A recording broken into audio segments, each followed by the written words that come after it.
613 leis são invenções judaicas. Estas leis são basicamente uma ideia de grupos judeus sobre o que seria lei para os judeus. Sua construção é meramente baseada na opinião destes mesmos grupos judaicos. Muitos cristãos erroneamente definem que a Bíblia do Antigo Testamento possui 613 mandamentos, o que é falso, pois 613 é um número considerado místico pelos judeus, ou seja, não é o número determinado na Bíblia. O número 613 vem de uma criação judaica, a gematria, que é a característica de dar número a termos ou nomes.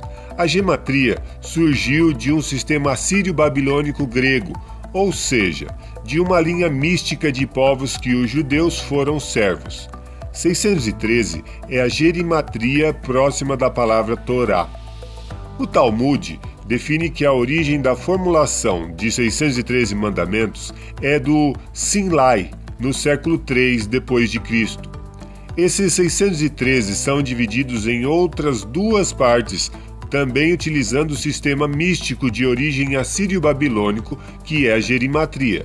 Durante muitos anos, tal determinação de 613 foi causa de dissensões, pois foi definido que não era uma tradição autêntica por vários rabinos.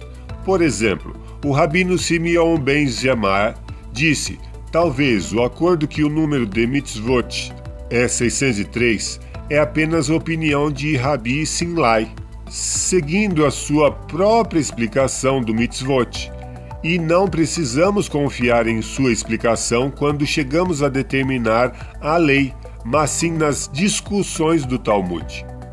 Abraham ibn Ezra negou que esta fosse uma autêntica tradição rabínica e escreve: alguns sábios enumeram 613 mitzvot, de muitas maneiras diferentes, mas na verdade não há fim para o número de mitzvot. E se contássemos apenas os princípios, o número de mitzvot não chegaria a 613. E isso é um fato. O modo como foi construído os 613 mandamentos poderiam ser criados infinitos ou o número que se desejasse. Ou seja, 613 foram construídos para adequar a gematria mística.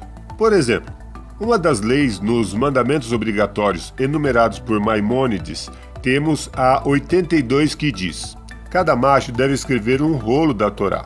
O verso de referência é Deuteronômio 31:19, que diz: escrevei para vós outros este cântico e ensinai-os aos filhos de Israel. Ponde-o na sua boca para que esse cântico me seja por testemunha contra os filhos de Israel. Veja que no verso diz: escreve para vós outros este cântico e ensina-os aos filhos de Israel. A primeira pergunta é: esse cântico é a lei? Se lermos antes, teremos: disse o Senhor a Moisés: eis que está para dormir com teus pais, e este povo se levantará e se prostituirá, indo após deuses estranhos na terra para cujo meio vai, e me deixará e anulará a aliança que fiz com ele.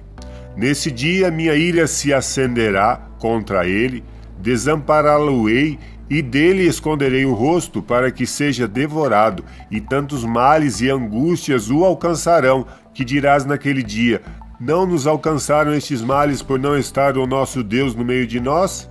Esconderei, pois, certamente o rosto naquele dia, por todo o mal que tiverem feito, por se haverem tornado a outros deuses. A Bíblia diz para escrever uma cópia da lei para si mesmo? Não, a Bíblia não diz isso. No verso em questão diz para escrever este cântico e não toda a Torá, pois o cântico era para que o povo ficasse de sobreaviso do perigo de sair dos caminhos, definindo como testemunho contra eles quando anularem a aliança que foi feita com eles. Veja, não é a Torá que era para copiar, e sim apenas um cântico, referindo a uma profecia de algo no futuro que compõe uma repreensão e males que sobreviriam.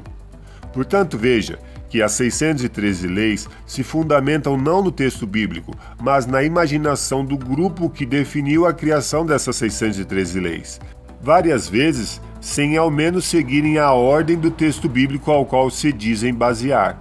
Se alguém disser que existem 613 mandamentos bíblicos, Saiba que é mentira. Os 613 mandamentos são criações rabínicas e foram criadas pelo Rabino Simlai.